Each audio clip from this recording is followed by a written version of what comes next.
Okay, so here we are in the Or Beit Midrash, virtually extending it physically. Here we are, and we're in Masechet Makkot. We're on page Yud Aleph Aleph, and I'm going to share the screen with the Steinsaltz edition, Koren Publishers. And the Mishnah was about all these different Kohanim. And I wanted to clarify something from last week. We talked about these different Kohanim, and the Mishnah seems to indicate that all of these Kohanim, in a certain sense, have the same status. Because if any of them dies, the people who are exiled to cities of refuge are freed. That's the subject matter we're in. People who are exiled to the cities of refuge are freed when the Kohen Gadol dies, according to Torah. And we looked at the Torah, and we saw that expression come to light. The Mishnah, without having specific Torah verses, expanded the list of Kohanim who, if they die, the exiled individuals go free.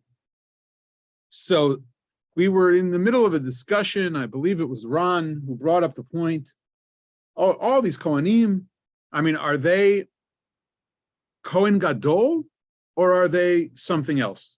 Well, the question, I think, implied that by Ron's observations was that, wait a minute, I thought there's really only one Kohen Gadol. And I answered, well, there's a Machlif. There's someone appointed to be the Sgan Kohen HaGadol. And we know from Yoma, we know from the Yom Kippur ritual that that person had to be kind of on call in case some kind of impurity would befall the Kohen Gadol. And these other ones, it sounds like they are of the same status in a certain way. But it's not that they're the Kohen Gadol. I want to be clear that the Mishnah here is really expanding what we know from Torah and the discussion we're about to enter in the Gemara, which we didn't see, but we were always kind of with a little bit of foreshadowing, mentioning that it might be the Kohen who's Mashuach, who's anointed to go out to war with the crowd, that if he died, the exiled people would be freed. But is he the Kohen Gadol? And the answer is, he's not exactly the Kohen Gadol, but he is given a status within the framework of the Kahuna, within the framework of the Torah's recognizing the Kohenic status of priests. That if he were to die, then the exiles would go free. And that's to say that there's a literal, there is what's called a ribui in rabbinic terms. A ribui, a widening of the definition of the what sounds like very straightforward law in Torah, which came in the beginning of the Perek. You know that they list the sources. And so we said that when we looked at Numbers chapter 35, verses 24 to 29, we received information about the high priest, and he shall dwell there, this person who is exiled, until the death of the high priest, who was anointed with the sacred oil. And if we keep that verse in mind, and we keep the way the verses unfold in mind, and I'll read them again right now, we will understand a little bit of how the ribui was made, how the expansion was really created, in terms of the hermeneutic, in terms of the rabbinic textual move, in terms of the drash, in terms of the playfulness of the text that the rabbis are sensing and seeing and using to derive holy law. This must be what God said and meant, is at the end, the discernment that Devorah Steinmetz talked about in her book about the criminal and penal codes. This must be what God meant. And we keep in mind that we're looking to see, what did God mean? This is Sinaitic law, if you will, but it's done through this very hermeneutical approach, way of reading. So here's the reminder of the verses. I'll read them in English so that we'll have them in the background again. Then the congregation shall judge between the murderer and the blood redeemer according to these laws, and the congregation shall rescue the murderer from the hands of the blood redeemer. In other words, someone who killed is called a murderer by way of this translation, but we don't necessarily see that person as a total rotseach, as in the murderer, as in first-degree homicide. We see it as the person who's the manslaughterer, which is a category, if you will, of murder. And I'm just going to open my trusty Tanakh from my portable computer, or otherwise known as my phone, to Numbers chapter 35. Numbers chapter 35, if you're following in the Ivrit, in the Hebrew. And it's verse 24, 25, etc. And it says, V'shaftu ha'eda bein hamakeh. Hamakeh. It's not harotzeach. The one who struck his friend. Remember, because he struck his friend, as in Deuteronomy, with the flying axe head.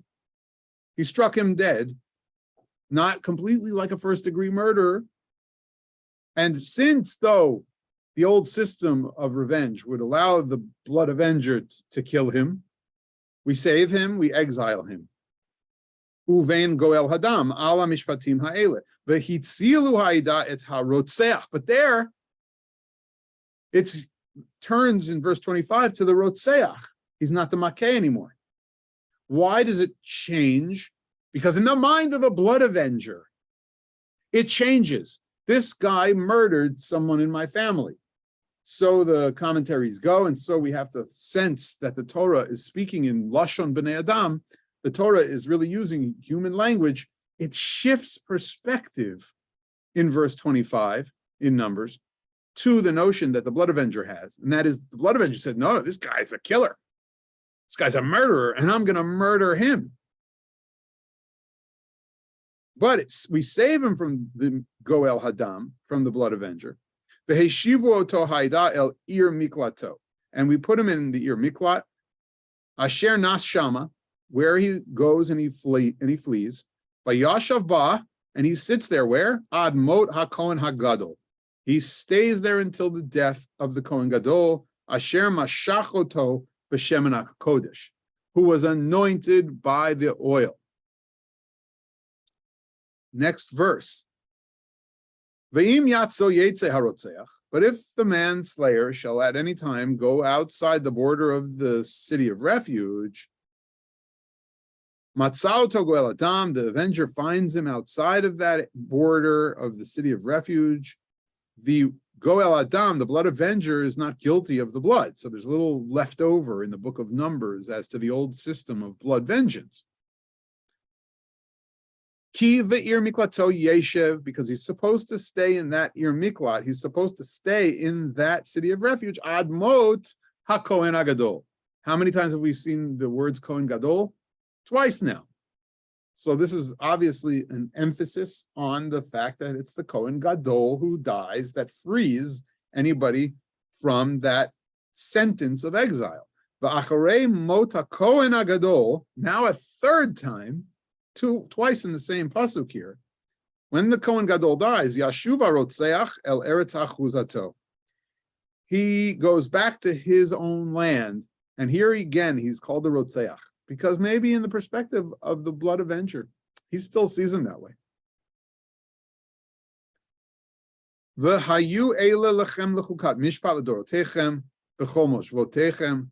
And this will be forever.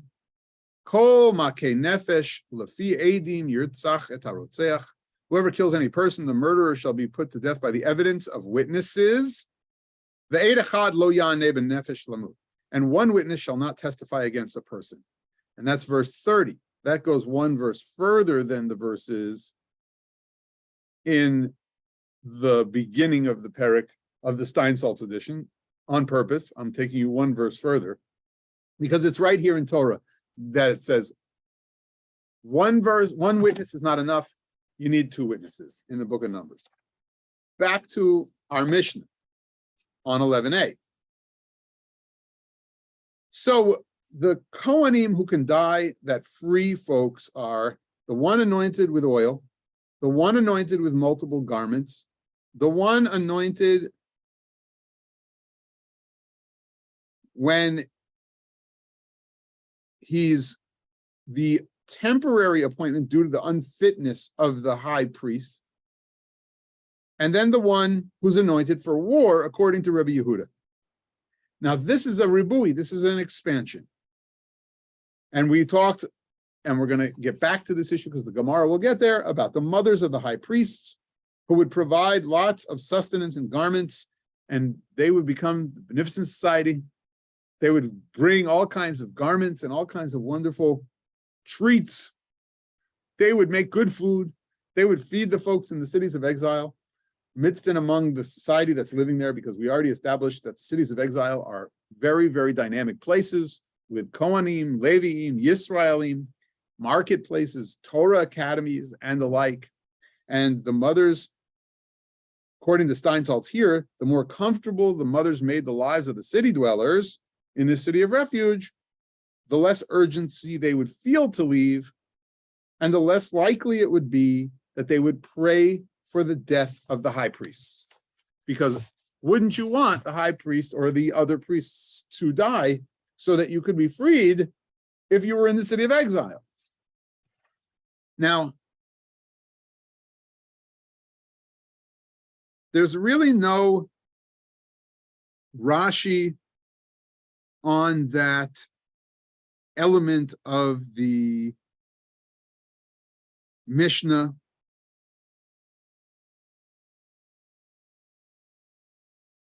But I want to point out one thing about what is in Rashi. Let me just find it.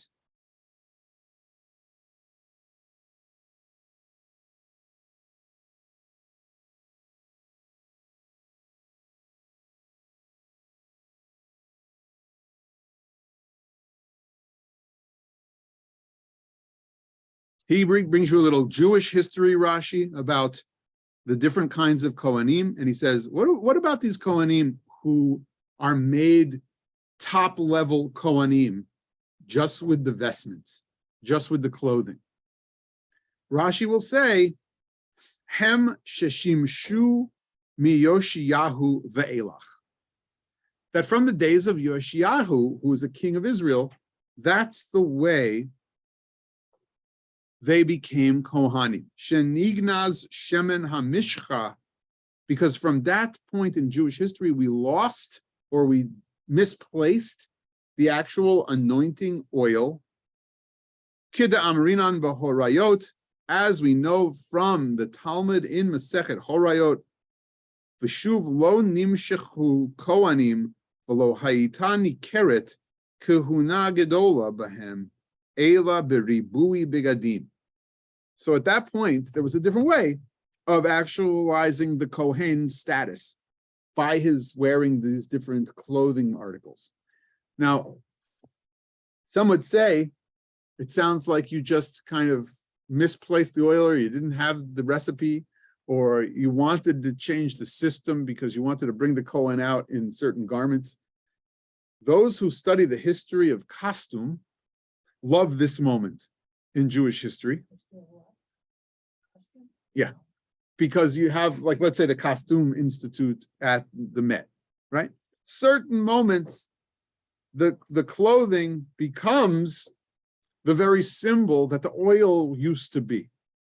Somehow there was this changeover in what really gave the status to the people, and it was the clothing. What's the theory? Most likely the clothing became so refined over time. You know how we continue to see improvements, Bonagid kacha lahavdil, to make a distinction. Did you ever buy something polyester these days? Isn't the polyester really incredible these days? I mean, it's really something. What used to be like wearing plastic wrap Today, you can have a piece of a garment made of polyester that's so refined and lays so nicely. Now, sometimes, by the way, they're terrible. Sometimes they're excellent, depending on the mix and the way it's woven and the way the threads go. I have a feeling that at that point as well, the garments became something that there must have been a consciousness about the power of the garments themselves. Who knows, were they improved at the moment? I just want to surmise. There, of course, is Torah instructions about how the garments are made. There's Gemara instructions about how the garments are made.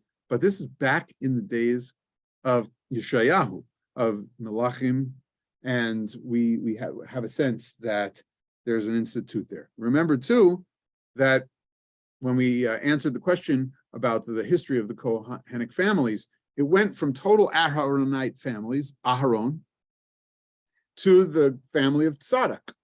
And we don't know that much about Tzadok, but there was also a shift in the notion of which lineage became the active Kohanim, and the distinctions of the offices at that time was, of course, totally in play, because we had the Malchut, we had the kingdom, we had the military, we had the service in the temples, in the Levitical cities at least, and ultimately towards the main temple, and not just the holy precincts of the portable Mishkan. Meira had a question in the Beit Midrash, or a comment. Clothing and garments and vestments is visible. The person wearing it, and you know the status, you know who the person is. Shemen HaMishcha, the anointment, it's not visible. You need to have a visible symbol. Yeah. And clothing has always been in every society. Not all clothing, certain items of clothing like a hat or a headgear or something, or anything across the chest that tells you the status of the person. So it's code. Socially dress, nice. It's code, one way or another. Nice. And it's used in, again, in distinction of classes and status and, you know, from top to bottom. Yeah, yeah. All right. Maybe that was the reason. So I think that's probably good, because you have different kinds of, maybe you had a military that had its own unique uniform, and the Kohen goes out to war. Maybe you have within the notion of that period in history also a buildup of what people were wearing, and this really distinguished. It always distinguished the Kohen, but now it's like you could put the vestments on the ceremony and you would know who's really got the status. Exactly. Okay, Ron? Yeah, I have a question about Ir Miklat. What happened if the killing was in an Ir Miklat already? What we do with that person? It's a good question. I don't know the ready answer beyond the notion of this. There's one piece that, remember when we were learning, and we were learning about the Ir Miklat, and they said they shouldn't sell weapons within the Ir Miklat.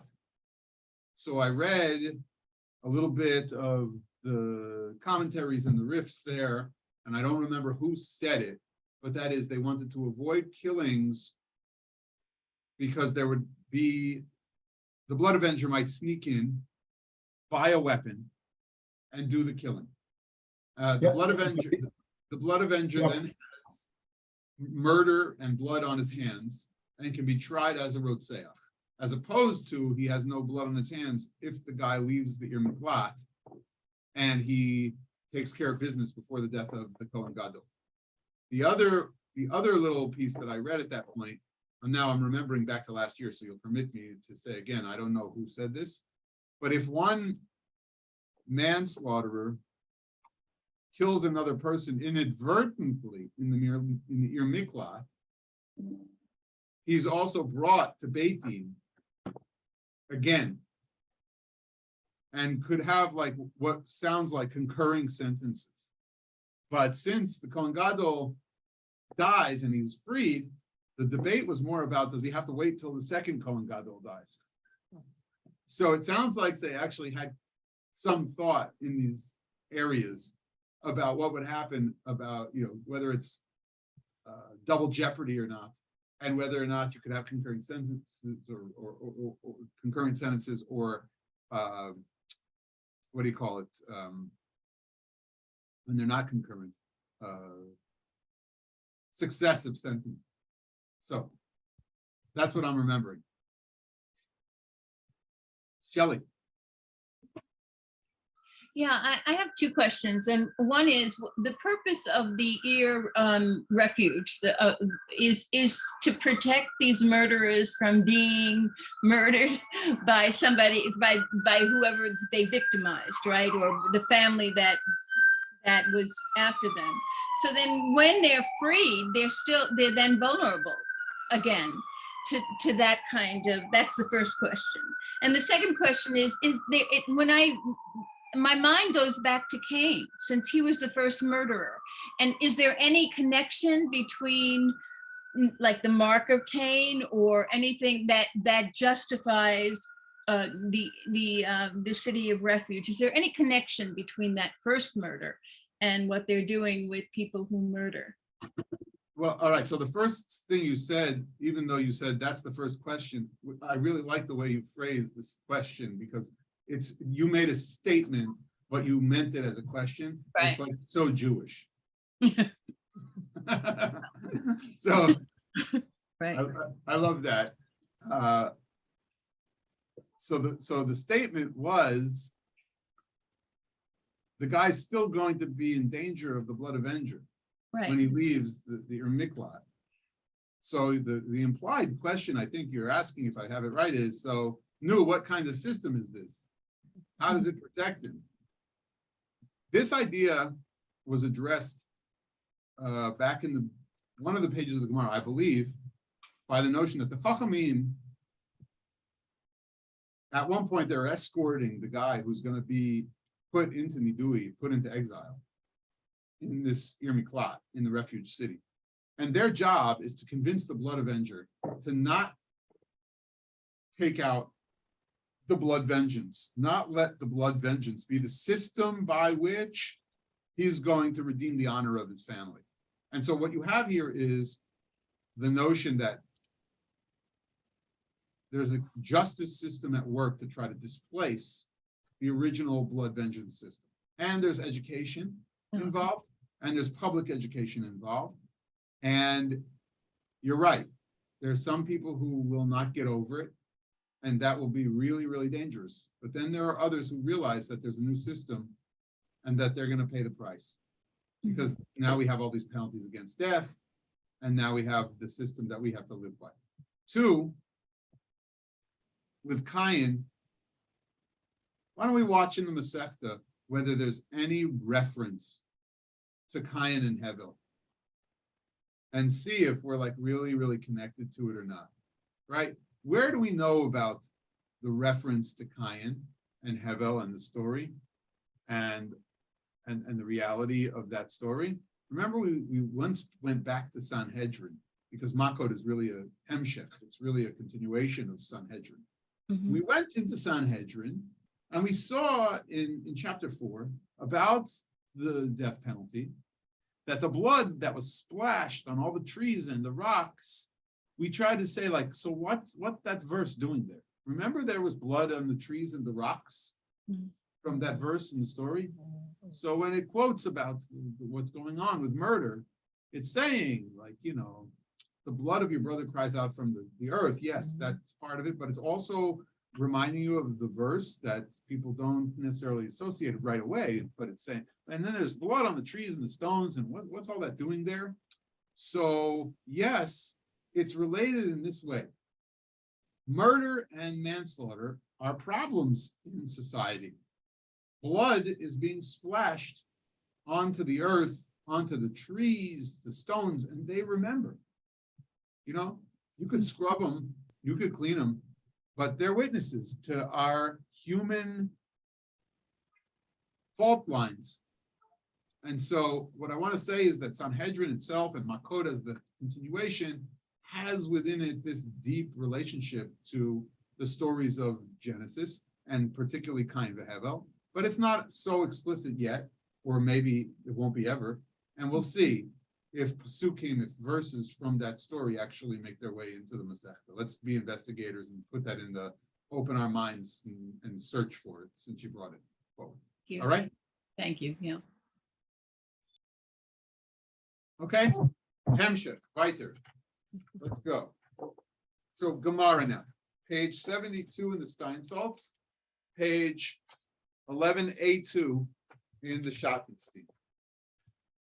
So it says in the Gemara, Minahani Mili, how do we know that indeed these Kohanim and their deaths really release the killers, the manslaughterers, to go home? Amar Rav Kahana. Rav Kahana is going to make a drash on a pasuk, on a verse. The Amar Krach. This verse I have from Numbers says, "V'yashav ba ad mot haKohen hagadol." We read that verse together just now. The verse states, "He shall dwell there until the death of the Kohen Gadol." Uchetiv, and it's written, "Ki ve'ir miklato yeshev ad mot haKohen hagadol," and we have it, in, like there's an emphasis because we have it again. For he must dwell in the city until the death of the Kohen Gadol. That's verses 25, then verse 28. Uchetiv, and it's written, V'acharei mot Kohen Gadol. It's written another time in the very self-same verse. We notice all those three when we were reading through the verses from Numbers. So the killer, obviously, after 3 times of the repetition that the Kohen Gadol dies and the guy goes back home to his portion, to his land, obviously releases him from the city of refuge. Rabbi Yehuda. Now the Gemara turns and says, from where does Rabbi Yehuda really get his rule, though? That the Kohen anointed for battle allows the killer to return home. If you're going to emphasize to me that it's 3 times written, the Kohen Gadol, and this is why I introduced tonight with the notion, is the Kohen going out for war really the Kohen Gadol? Really the high priest? You're telling me that the 5-star general Kohen is the same as the high priest who does the Yom Kippur service? So Rabbi Yehuda, how do you actually say that the Kohen who's anointed for battle is the Kohen who could also free them with his death? Tiv kra acharina, he wants to say to you that there's another verse, and he says, Lashuv lashevet be'eretz ad mot hakohen.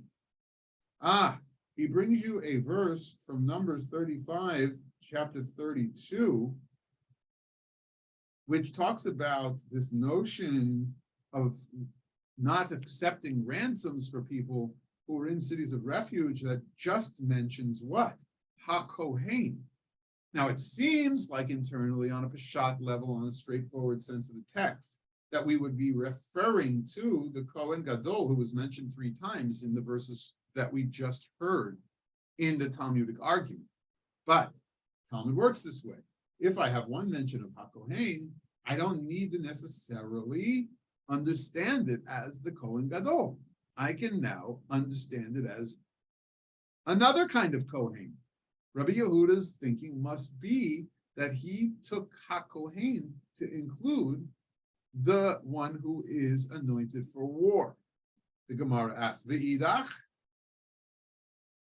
why does the Tanakhama not use this 4th verse to include the Kohen anointed for battle? Mi delo kativ hagadol, since the 4th verse does not say the Kohen Gadol, merely the Kohen.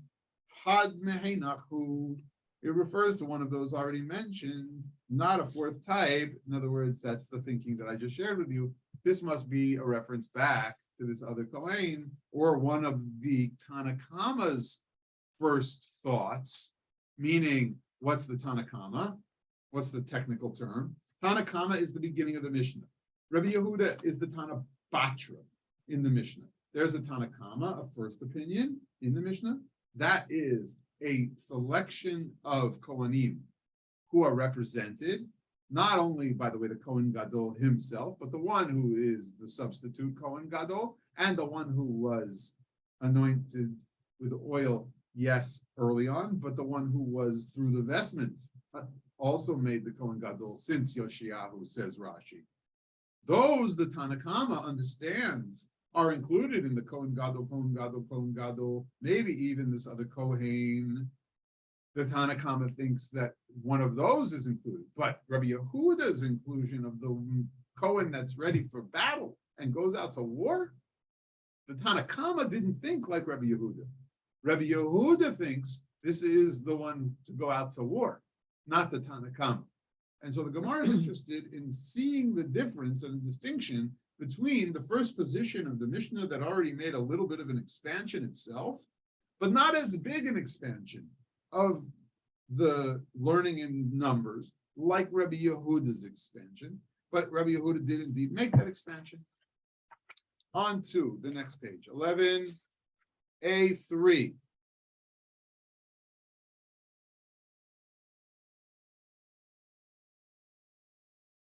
Lefichach. Now we're going to get into the whole issue with the imahot, with the mothers of the Kohanim, which every time it's come up, we've said just how amazing this is, how lovely it is. It mentions the mothers. We talked about the notion that there's a lot written these days about the mothers in Marjorie Lehman's work. She's a professor at the seminary, and she noticed how many times and how many different ways mothers are noticed in the Talmud. And she has a book that she edited full of articles about mothers in the Talmud and in other sacred midrashic literature. And she came to Or Zarua and delivered a great Lucy lecture about mothers and children and mothers and families in the Talmudic era. And I think the recording's probably somewhere online if you search long enough. And if you can't find it there, we'll figure out how to dig it up. And also we mentioned, Meira mentioned, I believe, there's a very, very powerful notion here. And I thought about it more this week, how much this is a Torah for those involved in prison chaplaincy. I have a colleague who's involved in prison chaplaincy, and I actually had mentioned this to him last year at the Pastoral Care Center luncheon in which Amy spoke. She was on a panel. She talked about the power of pastoral care, the Pastoral Care Center at the Jewish Theological Seminary. She talked about what it meant to be involved with people's end-of-life chapters as a chaplain. She's now managing all kinds of chaplains at NYU Langone, and she's speaking with them about different situations that people face. And she's also done some real work with folks who are in medical crises, at least with chaplains who have done some work in prisons with folks who are in medical crises. And then we met this other chaplain, Rabbi Gabriel Seed is his name, and he spoke to us at that event, and I thought of him as a soul to bring in to think about this work of prison chaplaincy and what it means to be a chaplain to those who are incarcerated. And what Meira said was right, that wow, the Mishnah, at least in the way that it's presented with the Steinsaltz idiomatic translation, is really informing us and suggesting that someone who has murdered, someone who has killed, a person who is exiled to the city of refuge, in our own way, the Gemara is presenting in this old Jewish way, the Gemara is presenting a level of incarceration until the death of the high priest, right? But suggesting that they have a lot of power in their prayer. Because if they're saying we have to avoid we have to stop them from praying for the death of the Kohen Gadol, which we inferred, and now we'll see in the Gemara goes that direction in one of the ways we understand this very ending of the Mishnah about the mothers. If that's the way it goes, we really want to stop their prayers because we believe in the power of their prayers. And it suggests that someone who has committed a crime still very much has the ear of God. And what does that really say about our assumptions about people who are in prison, who are incarcerated, who are, paying their due to society with a sentence based on some kind of terrible crime, even a crime in which they took someone's life. So very interesting the way it's going to go. And here's the way that the Gemara goes. Lefichach imotein shel kohanim. Therefore, the mothers of the Kohanim would really provide for the exiles, so that they shouldn't pray for the death of the Kohen Gadol. Tama, now the reason is Dilomatzlu, that the killers shouldn't pray for the death of any of those kinds of Kohanim. Ha matzlu maite? If they were to pray, are you saying the Kohen Gadol would die?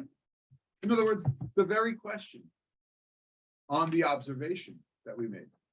Are we really saying that they have in the power of their prayer the ability to bring upon death to the Kohen Gadol? The Hachativ, it's written in the book of Proverbs, Katzipor lanud kaderor la'uf kein kilelat chinam lo tavo. Here's what the verse says. As the wandering sparrow, as the flying swallow, so a curse that is baseless shall come home. Now, you could say, why does the Mishnah take up any concern with a baseless curse? Amar hahusaba. But a certain elder said, Mipirke de Rava Shamili. From Rava's lecture, I learned Shahaya lahem levakesh rachamim al doran. Because they, the Kohanim Gedolim, should have beseeched God for mercy for their generation, below Vikshu, but they didn't ask God for mercy. And by the way, since it would be a curse, not in vain, it's not living up to the Proverbs, it's a curse in vain.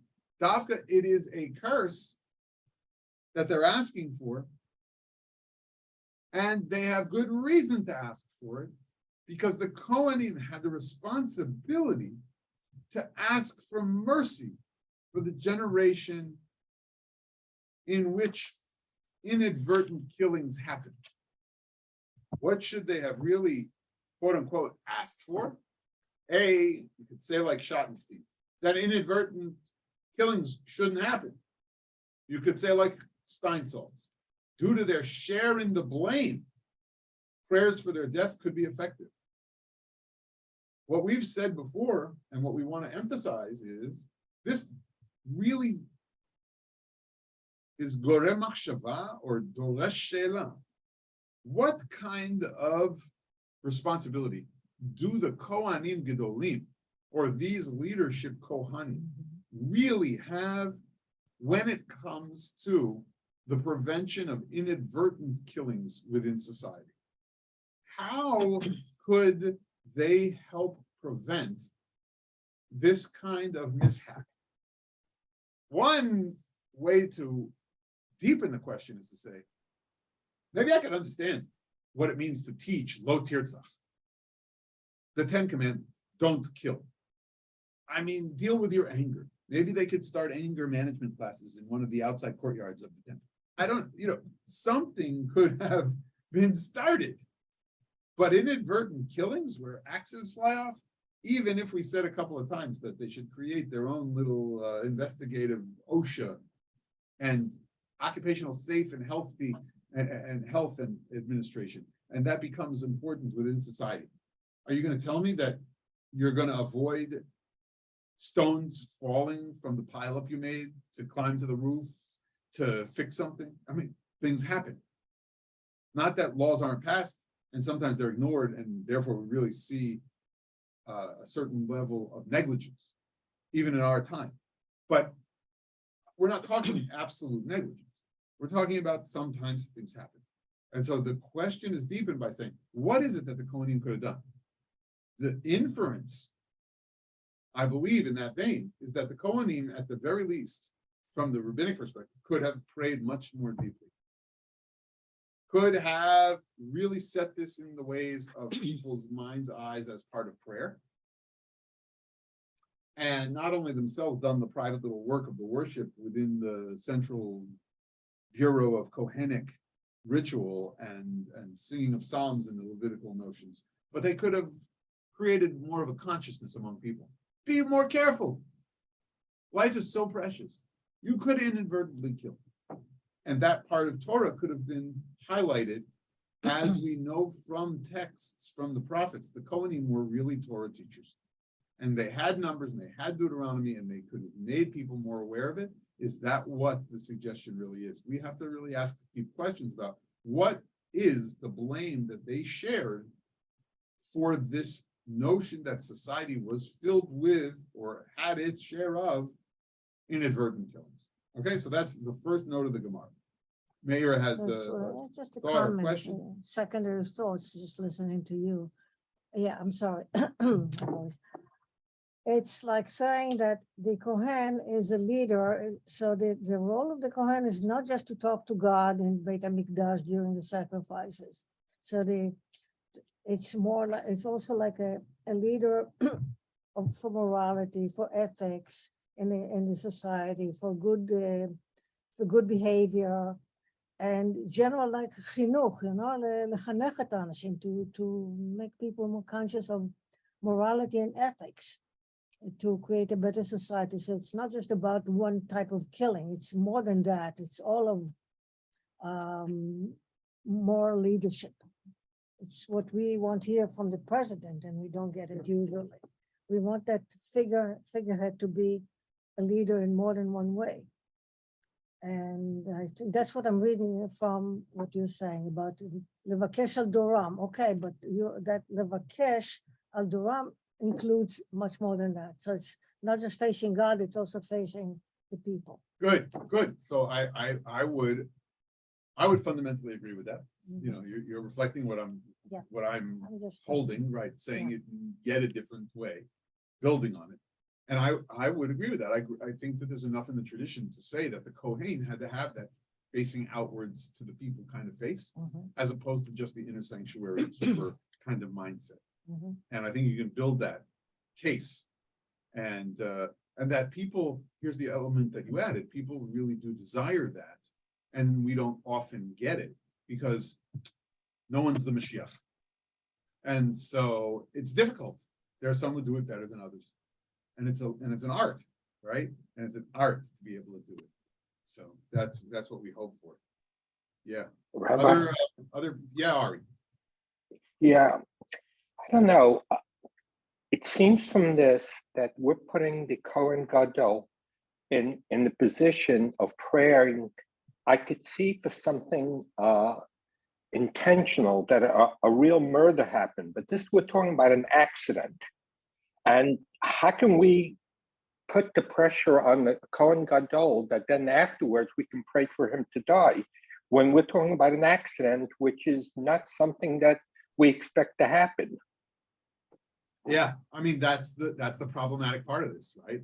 That they somehow share blame for inadvertent stuff. That is a complicated kind of, it's not even just complicated, it's irrational. And yet it really demands investigation. And I think it's said to be a little bit provocative. So yeah, I think that we're trying to understand it and coming up with potentials, but it's very provocative. So I'm agreeing that it's provocative in that sense.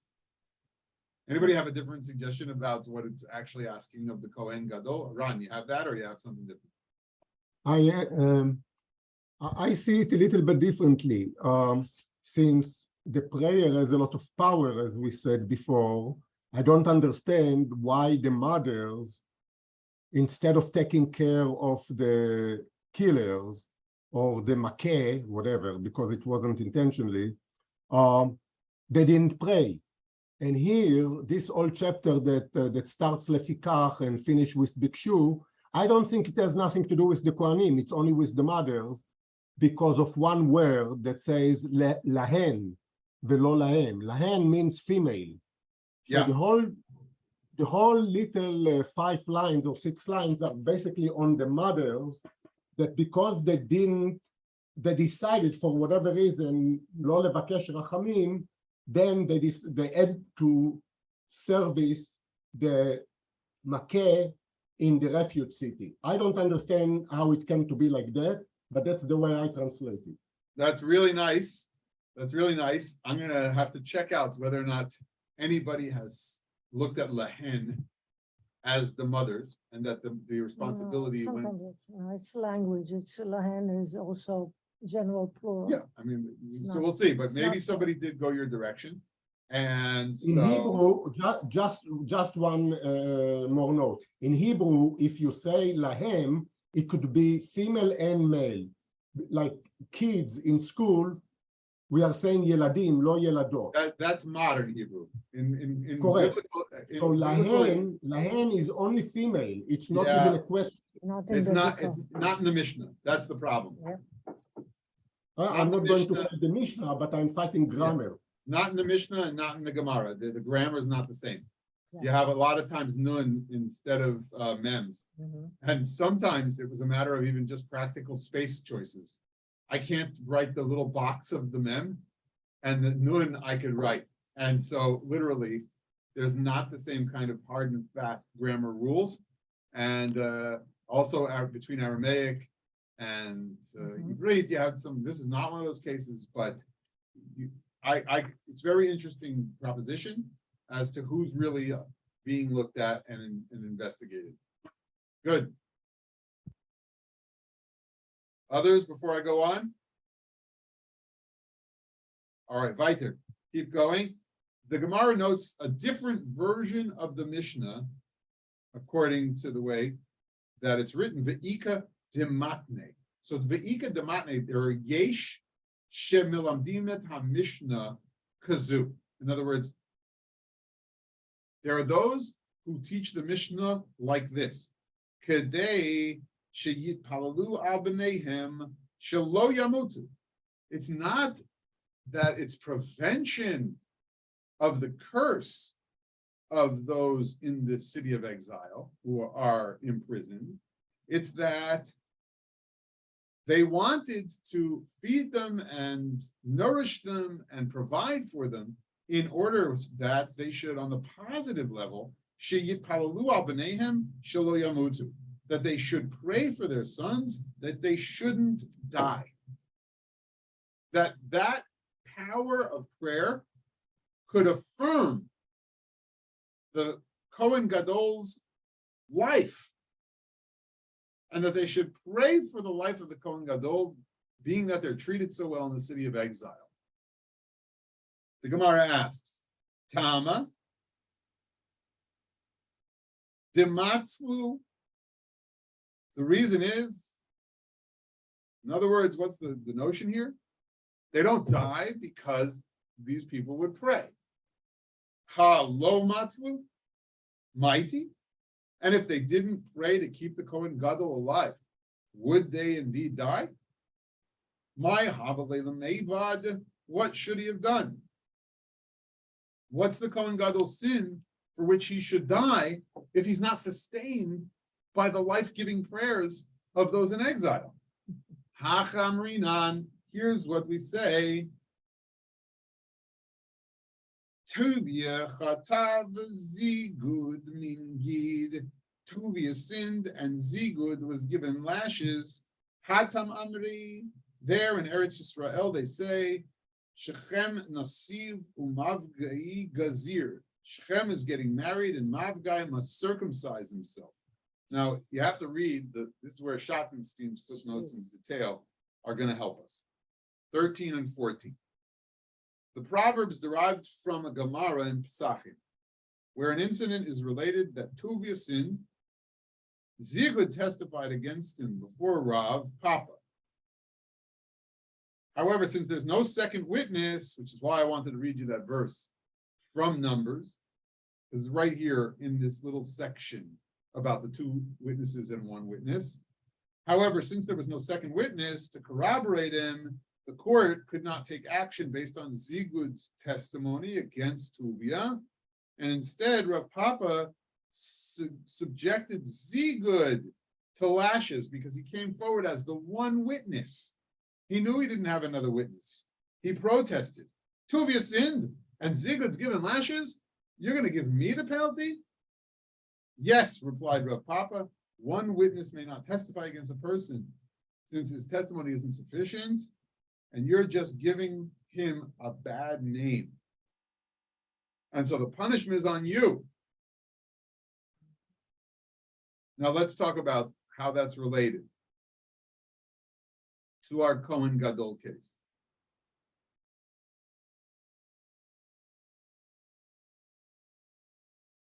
Let's think about it. Who's supposed to suffer here? Who's the Tovia? The killer. Zigud is given lashes. The Kohen Gadol comes to say, this guy is in essence guilty. The law comes to say, and the representation of the sacred law is that this guy is guilty. Right? This could be one way of understanding it. And Zigud is given the punishment. So the Kohen Gadol is supposed to die, but if they don't daven for him, he will. But if they daven for him, he ultimately will be sustained. So one way to think about the application of the reversal of the penalty of Zigud is to say that Zigud never came to actually testify. He should have not spread a Motzi Shem Ra. He should not have given a bad name to Tuvia, and therefore he would have been sustained. So if, again, trying to work this out, the Kohen Gadol is giving a bad name to the person who committed the crime,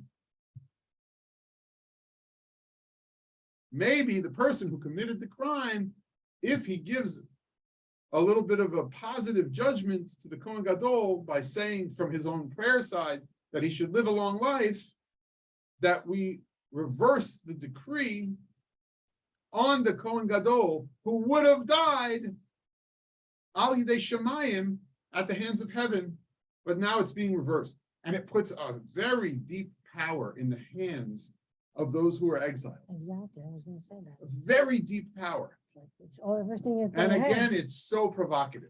But who has a different way of reading it? Because I'm not positive that my read is actually the way to make the analog. Anybody have a different idea? Just let's deal with the one of the Tuvia and the Zigud. Any idea? Oh, so it's like when one person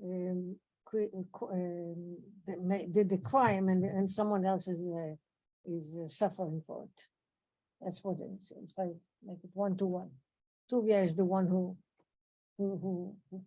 Did the crime. committed the crime, and the other one suffered. It's as simple as that. It's as simple as that. Yeah.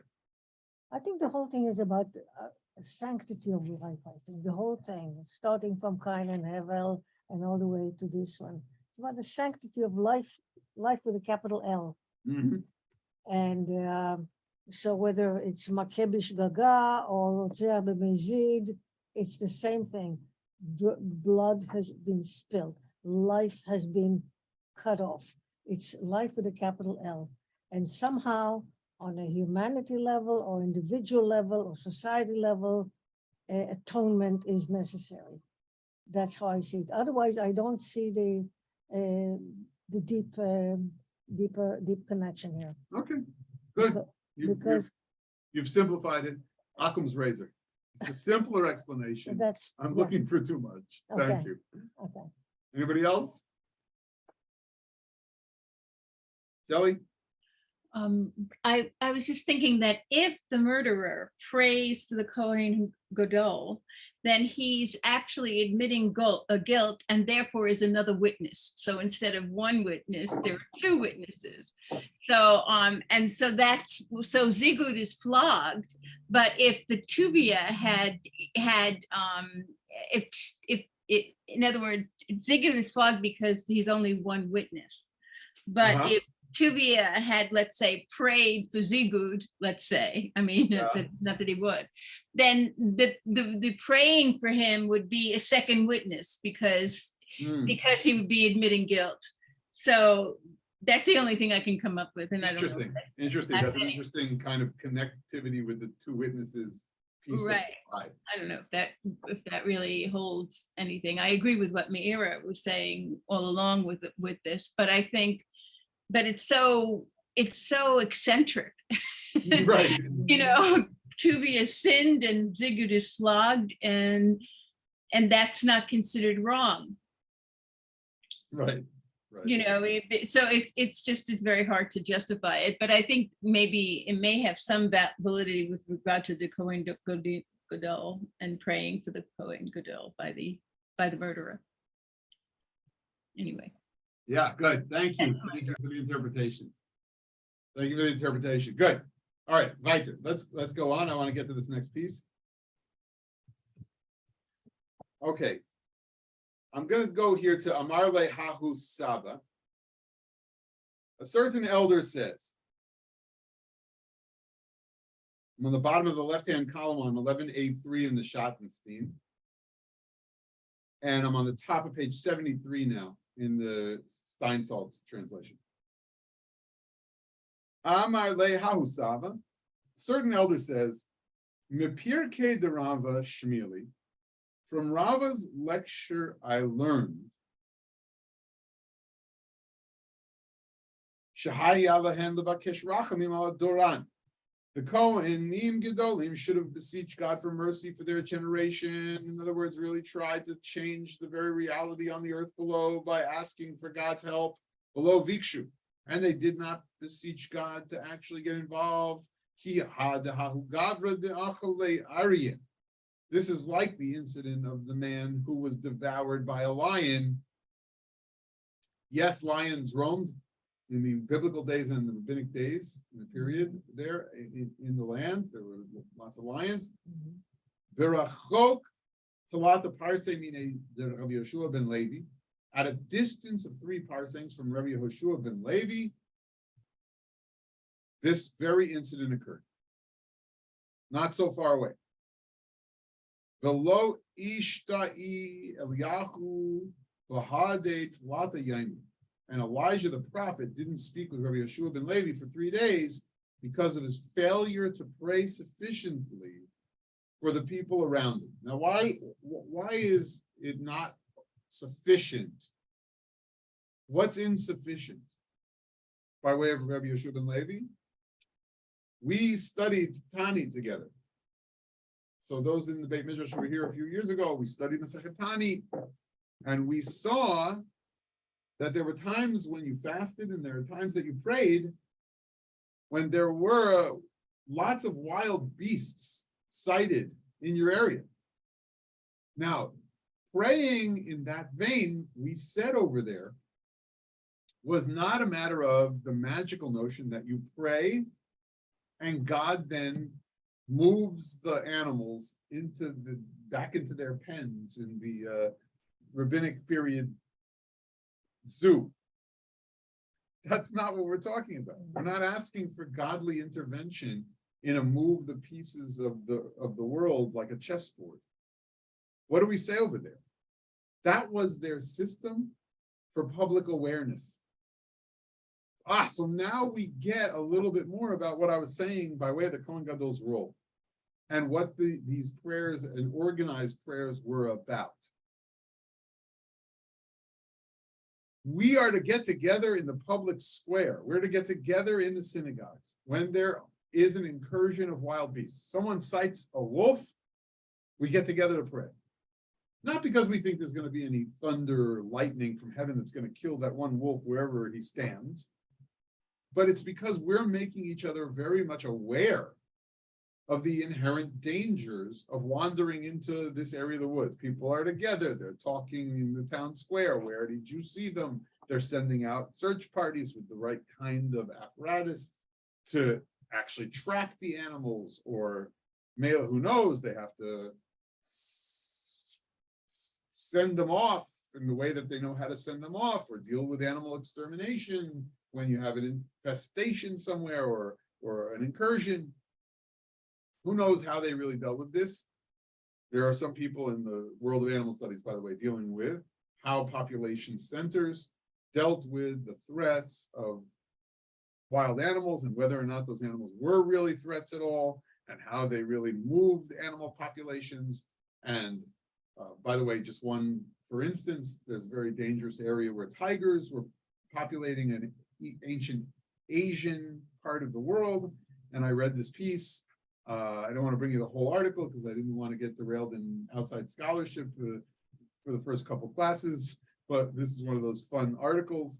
They said, oh, the tigers loved eating hot peppers.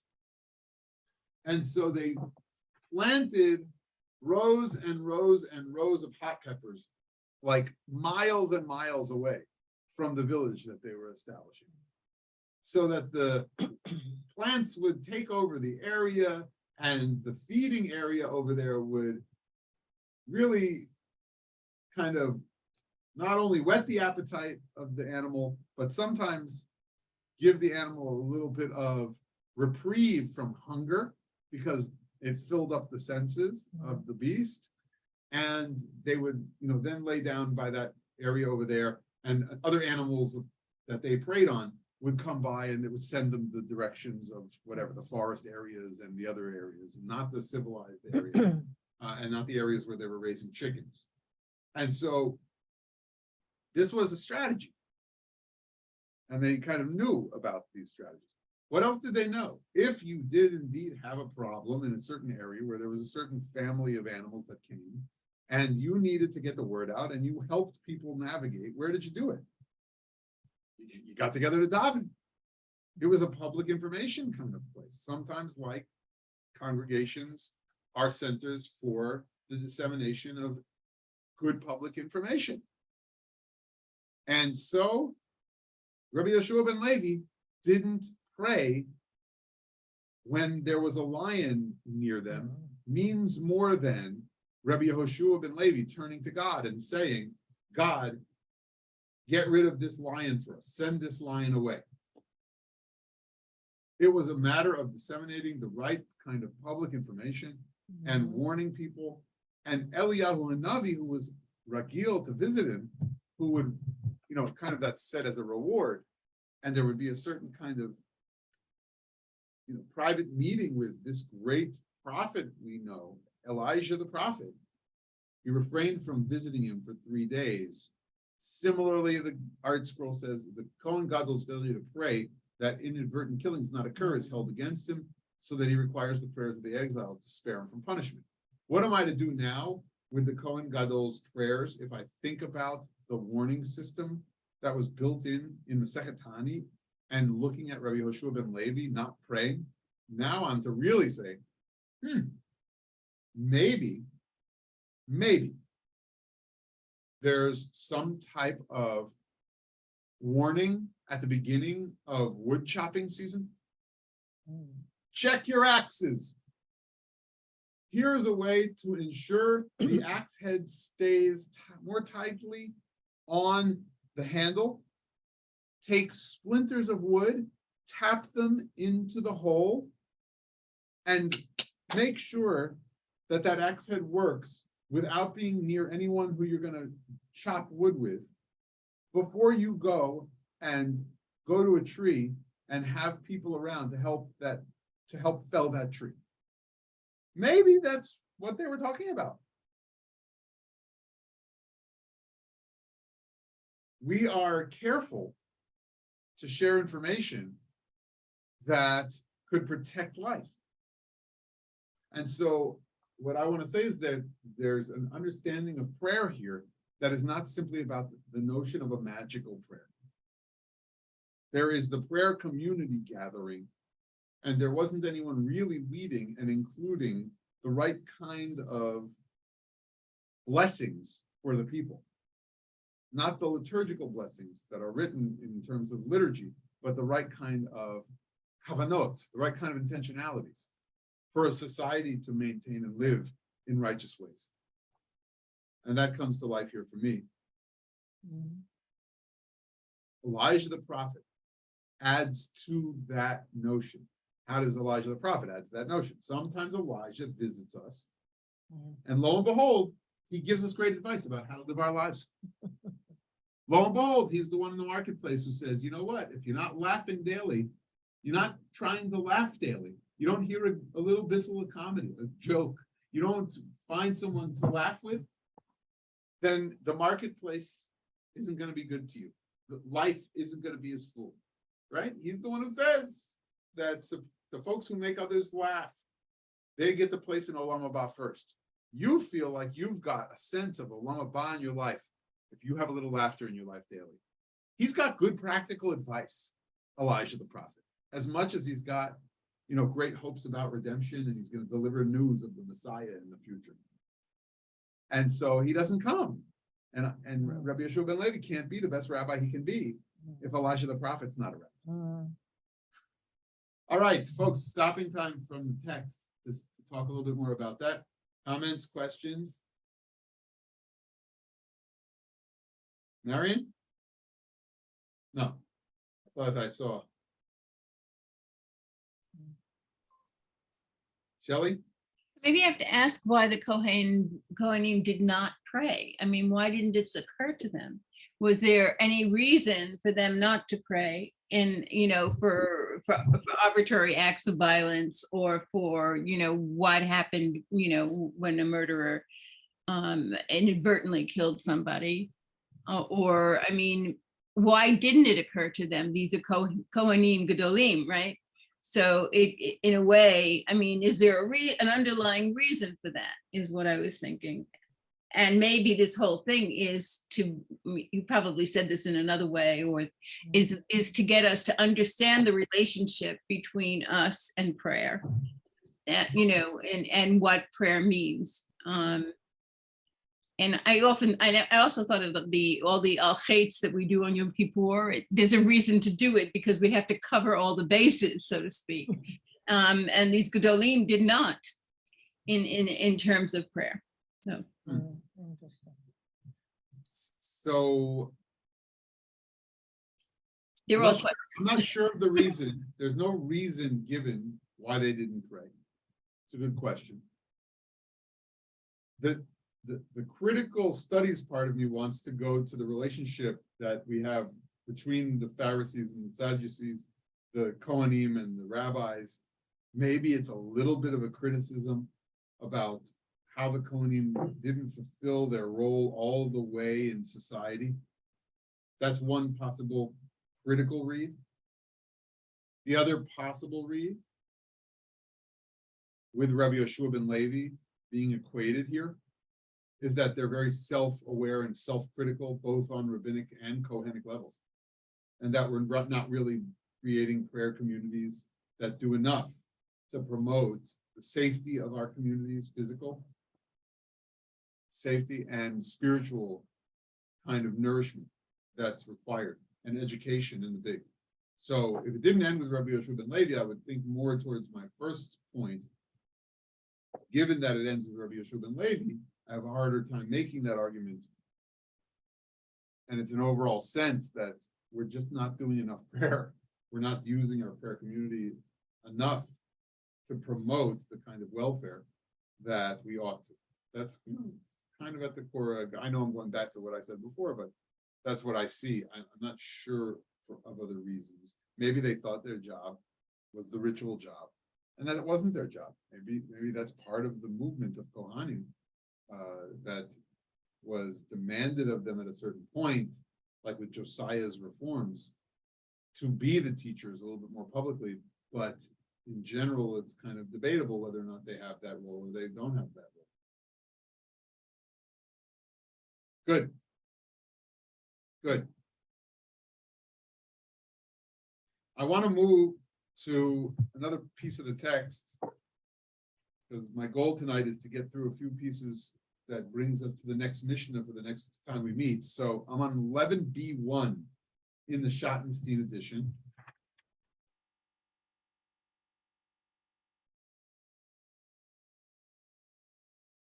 And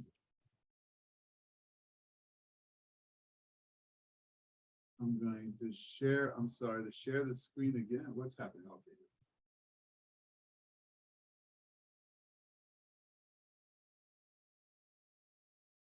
We're going to go to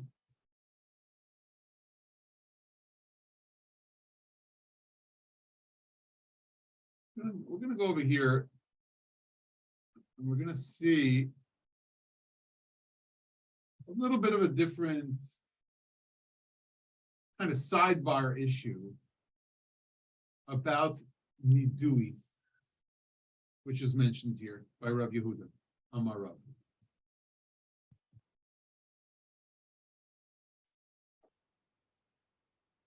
So here we go. Amar Rav Yehuda Amar Rav.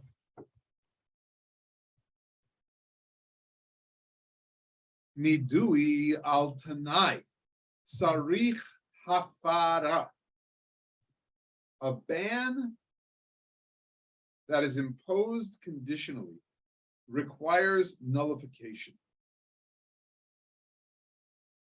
That is, it must nevertheless be treated as if it is in force, even though the condition has not been met, and it must be formally nullified. What does this mean?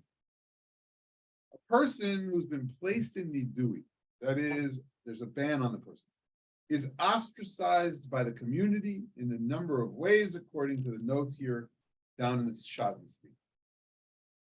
He must conduct himself personally as if he were in the 7 days of mourning. There are 24 grounds for banning a person within our tradition. So we're going to now have expansion, since we're talking about the exile of manslaughterers into the cities of refuge.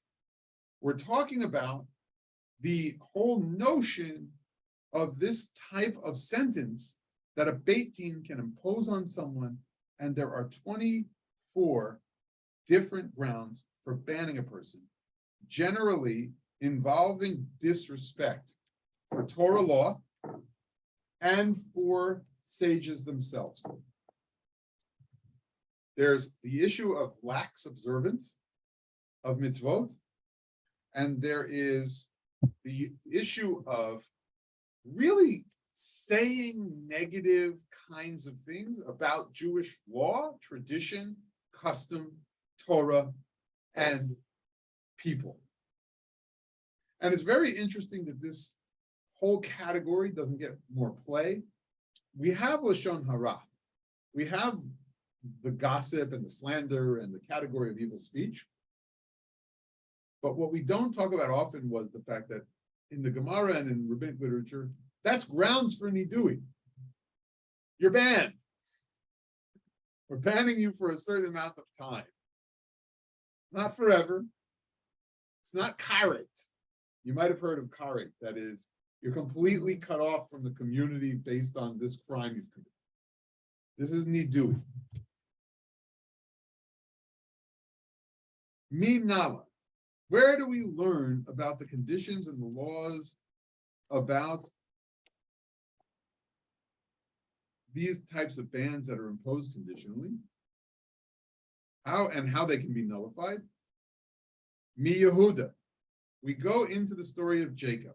Now, I always think about what verses and what stories are brought forward within the text, just like before Shelley's question about Cain and Hevel, and our response in terms of looking at a verse about the Cain and Abel story from Genesis back in Sanhedrin and recognizing we're in Makkot. Here, we're in a story about Jacob and Judah and the family of Israel in that generation. And here it's particularly about Yehuda, about Judah, the son of Jacob. Dichtiv im lo havioti velecha. It's written, Judah said, if I do not bring him to you, then I will have sinned for all time. Who's he talking about?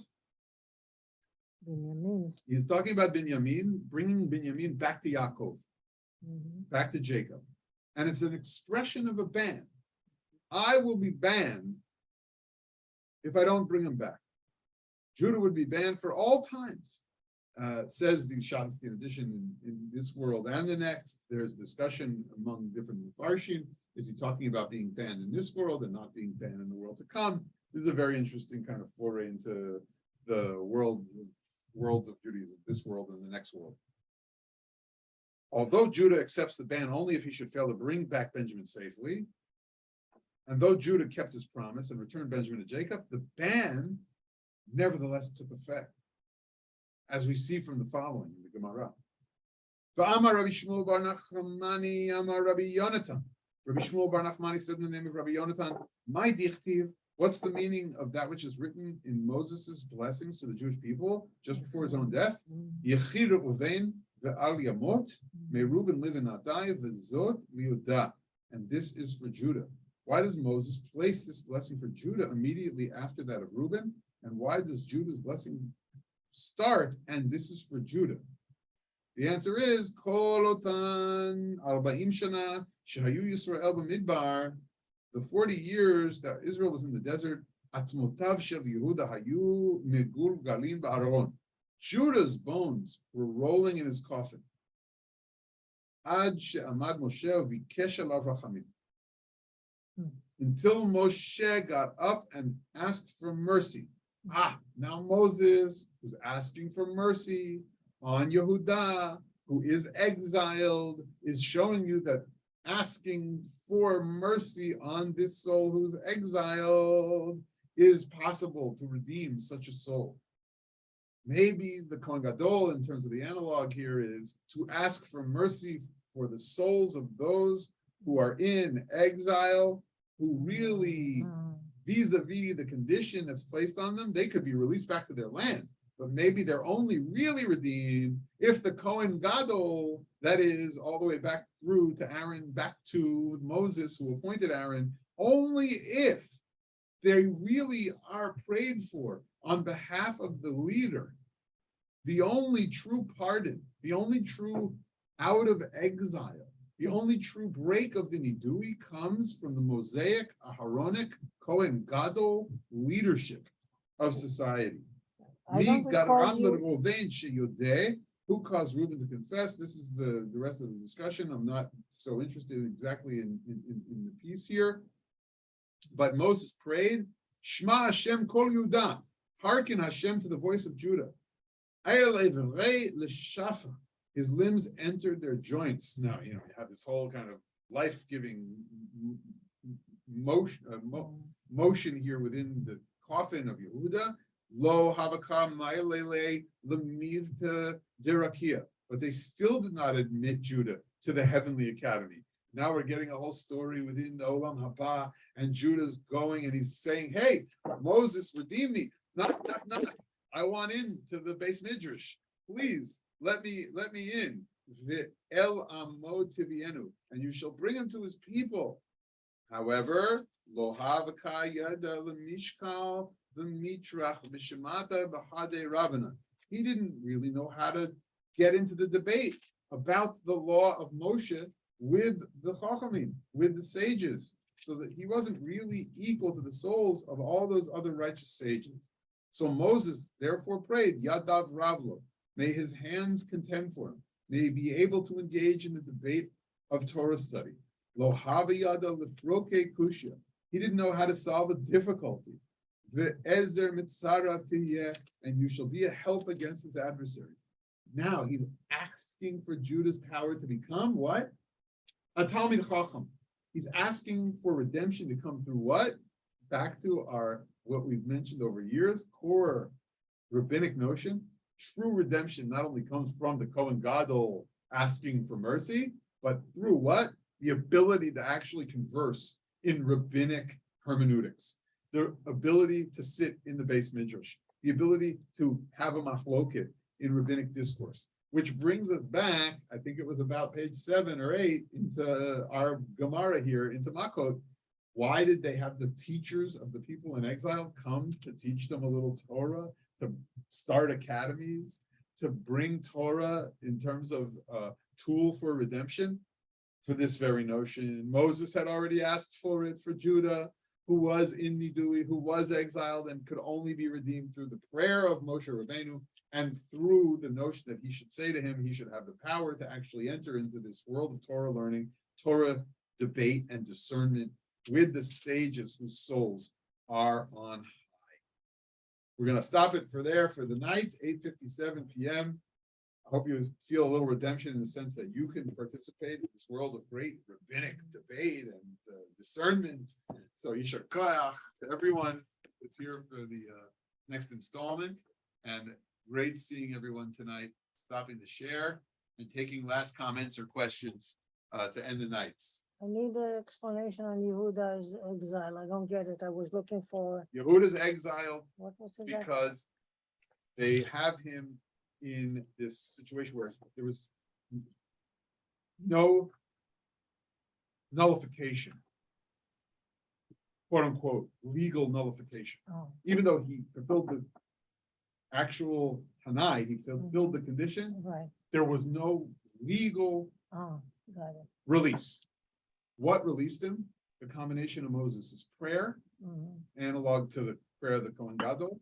There was the ask of Moses to have him learn the ability to, Just because he made the Turn- oath, because he made an oath. He spoke an oath, he spoke that's why he had to be an conditional, oath, but it's not an oath. necessarily even an oath, but he took upon himself the notion that he would be exiled if he were not to fulfill this. And even though he did fulfill it, no nidui can be unbroken without the legal procedure. But the What's first is the not legal Hebrew. procedure? This is Gemara. Don't worry about what it says in Tanakh. It says חטאתי לפניך, Yehuda says to That Yaakov, doesn't influence us חטאתי here. לפניך.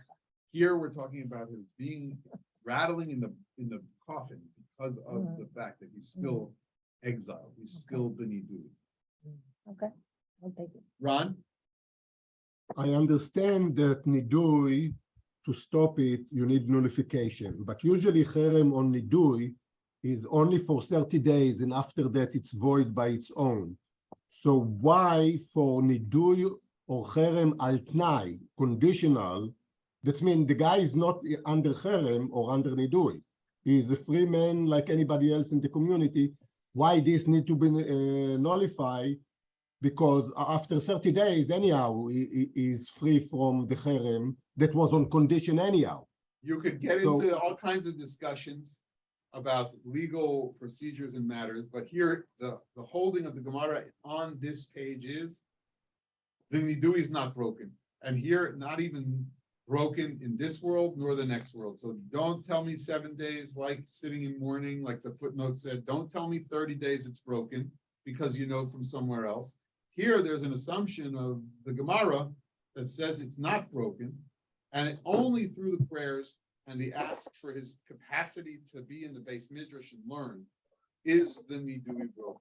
That's it. So sometimes you could be like, Ron, you could be like the Tosafot, but sometimes you have to stay on the page.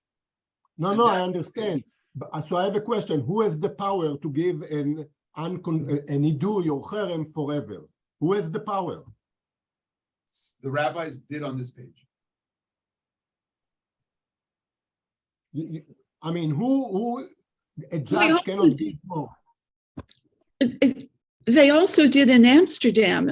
I know yeah, I can't think of the name. There's Spinoza, Spinoza. but there was somebody else who had to go through a very painful process to get rid of the cherem. Absolutely. I mean, we have it throughout history that it's not just 7 or 30 that the release happens. I don't want to get into the halachic details. It's not a safe assumption to say it always is released. On this page of Gemara, though, what's important for us here, and yeah, you could say, Dale, that some of these other situations really show how difficult it was to legally break that exile, and certain Batei Din really felt the power to have a lifelong exile and that it would never be broken. So you're right to bring up a historical example. So that's the Gemara here as well. They really are coming from that Savara. That is the thought here, and that is the functional way that they're relating to Yehuda's situation. Thank you. Thank you, everybody. Great Good learning. night, with you. thank you. Great to Bye see now. Good night, thank virtually you. and in person, Rabbi. and looking forward to continuing, God willing, next week. Thank you. Thank you. Thank you.